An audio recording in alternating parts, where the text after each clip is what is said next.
everyone, it's Missy. So I just wanted to give you a quick update of our 2021 garden. There's a lot of stuff to talk about, so let's get started. The first thing that I did was I moved the raised bed garden into the main garden. This is where our compost pile used to be. The reason is the raised bed gardens used to be all the way across on the other side of the yard, and pulling the hose from the north end to the south end was just getting to be a hassle and a headache. I only seem to use one raised garden now for leaf lettuce, carrots, and radishes. The rest we used for flowers and stuff. So I just got rid of the other three, kept the best frame that I had, and put it in here. And I just moved it, so I have some onions that are flowering in the back, horseradish, and a carrot that I'm hoping to do some seed saving on this year. So that's what's in there now. The rest is blank. I'm going to be seeding in my carrots, radishes, and leaf lettuce here momentarily. And then over on the west side of the garden, this is where my biggest plots are. And if you remember, in 2020, over here were the tomatoes, back there were the peas, over here were the vine crops, my cucumbers, melons, and squash, and in the back over in that corner was the sweet corn. Well, as you can see, we did our crop rotation, had everything moved so that way the nightshade follows the grass family follows the legumes, and the legumes follow where the vine crops were, and the vine crops go where the nightshade family was. So I have my peas over here. I'm still growing the same varieties as I did last year, so I have my Alaska, my green arrow, and in the back I have my Sugar Daddy snap peas, just because those are my favorite varieties and they worked out well for me last year. Over here I do have my nasturtium. I keep planting those with my vine crops because they repel the cucumber beetle, which my neighbors had a lot of last year and I didn't. So I love having my nasturtium, a row of it, just to kind of help deter that. I've also planted a border of marigolds all the way around the perimeter of my garden. Marigolds will attract beneficial pollinators such as bees, and I also have it there to repel the insects I don't want, such as aphids. So in this bucket we have my melon. That would be the cantaloupe, the French kind, not the muskmelon. Over here I have my acorn squash. And instead of planting cucumbers, because I have enough pickles, I decided to do pie pumpkins, so that's what those are. And those will grow into the sweet corn. Now this variety is bodacious, which is a really good variety for us. It's performed very well in my region. And then over here I have the tomatoes and the basil. Basil helps repel the tomato hornworm moth. That's why I plant the basil next to it. However, you can see that they're very sick. These were planted the day before we got rain, and then the temps dropped into freezing range.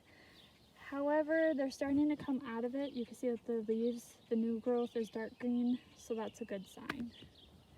So it was my cherry tomato plant, and then we have, of course, our slicing tomatoes.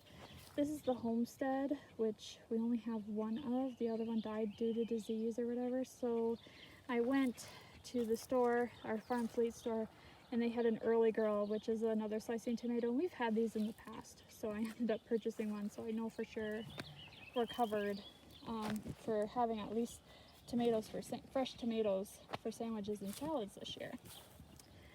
This fence we have our paste tomatoes, so these would be our Romas. And we had really good luck with the Amish paste, and I love those for canning, so we also grew those again. As you can see, they still got nipped, even though they're heirloom varieties. And then back here we have our heirloom. Now, I don't know if, I guess I would consider those slicers too. They're the black crim, and I can't remember the other one. I know I had them last year, but I had some seed left over, so I grew 2 of each, and they are a little bigger. They did get hit with the frost a bit, but they're doing better than the other tomatoes that I had. And yeah, so that is the west side of the garden. Now, coming back to the east side is kind of more of where the changes have taken place. You can see I did crop rotation here as well. The beets were over here. And now I have a bigger beet plot simply because we do a lot of pickled beets for canning. I have my shade cloth up because we're supposed to get to 100 degrees in a couple days. So all the beets came up well. I switched to all tapes for my beets because when I seeded them by hand, they just did not do well. The tapes did very well, and I think it's because of my spacing. I just couldn't get it right. So Menard sells tapes of the Detroit variety, which is the variety I love to grow. So I have 6 rows of those. And then in the potatoes, I'm trying a new variety. These are Pontiac, and they're a red potato. And a lot of people grow them where I live because they're supposed to do well in heavy clay soil. Now, I did do cover crops, and I should have talked about that on the west side. The cover crops really helped loosen the soil. I was surprised at how much the soil is so nice and loamy, and you could tell that there's more organic matter in it, and it was really a night and day from last year. So I'm definitely doing the cover crops again. Over here I had planted buckwheat, and that worked out well. The only annoying part about buckwheat is it would bloom once a week, so I had to cut it once a week so it didn't go to seed. But when the frost came, the plants completely died off, and it was easy to till in, no problems. The winter rye was another story, and that's because it grew all winter and it was really, really thick. And I don't know if you guys saw this, but on this side of the garden, this is the winter rye that I had to pull up by hand. It didn't self-seed, it's just that it's really hard to kill the plant. So even though that we tilled it heavily, we still had some of it keep growing. I had to go in by hand and pull them up. And I'm just leaving them on top of the soil to break down. I can till them, or kind of hold them into the soil now because they're definitely dried up. But a lot of organic matter. Where the winter rye was, I had absolutely like no weeds. Over here, you're gonna see I have issues with weeds because the buckwheat didn't really do that well in keeping the weed population down. So there's pros and cons to all of them. I think this year I'm gonna try a cover crop mix and see how that goes. But these are the Pontiac, and then these are my Yukon Gold. I love these potatoes for eating. These are like my favorite variety, but they're just not performing as well as my Pontiac. And I planted them the same time. You can tell that the Pontiac have really taken off, and my Yukon Gold are kind of lagging behind. So I may have to switch to all Pontiac next year, we'll see. One of the reasons why my potatoes didn't do well is because we had really bad wind out of the southeast, and I bought a windscreen. This has come in so handy. I absolutely love this. I purchased this on Amazon, and I was able to zip tie it to my existing fence, and it has withstood some really strong winds. It has done amazing. So I'm really happy and pleased about this purchase. Over here, I have my head lettuce or bunching lettuce. So I have my romaine, I have the bib, and then I'll show you the head lettuce. I grow 2 varieties. I like the Great Lake variety, which kind of bunches up, but then it will form a head. It's starting to form a head right now in the middle there. And then I have my iceberg, and there's one that's forming a really good head right there. I don't know if you guys can see it too well. Almost looks like a little cabbage. These are going to be ready to be picked. I have a shade cloth over them because they like to be cool. Once these are picked, I will be spreading in, it's a leaf lettuce, it's called Sunbolt. I did it last year. Sunbolt can withstand hot temperatures, and I still have fresh lettuce to eat. So the bib lettuce is done. I'm just gonna pull up these 3 plants. I actually really don't like fib lettuce too much, but I had seed left over, so I was trying to use it up. But I love romaine and I love my head lettuce.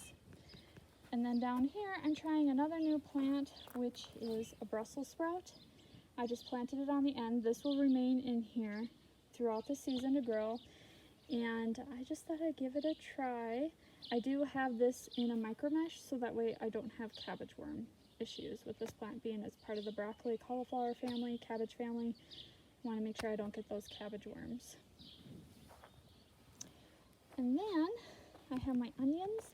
The Walla Wallas did so well for me last year, and they kept in the basement up until like for at least 6 months. Even though they said they're not a long store onion, they kept really well for me.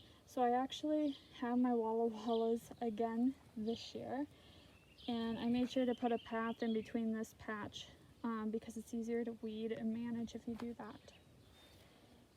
And then here is my garlic. The garlic I planted last fall got too moist and rotted.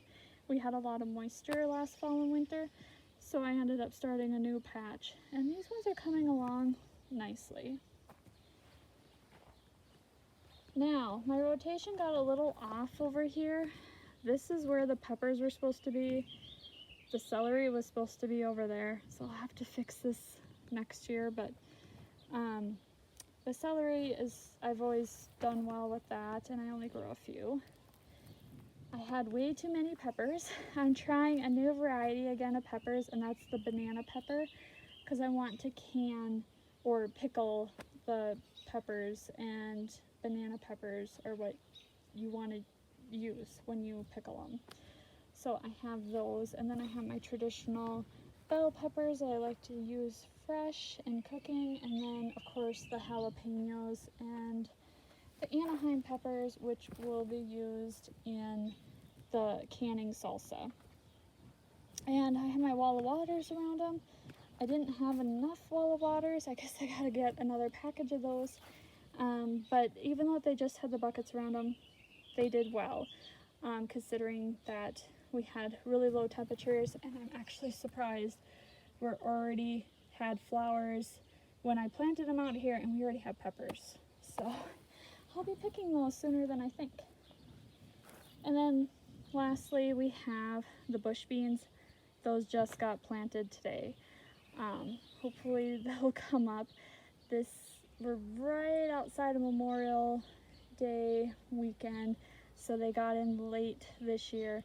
But I'm trying a new variety, which is called Provider. So hopefully we get some. I haven't had too good a luck with growing beans, green beans, so I'm hoping this will be the trick. Otherwise, that is the garden. If you have any questions, please let me know. Otherwise, thanks for watching, everyone. Bye.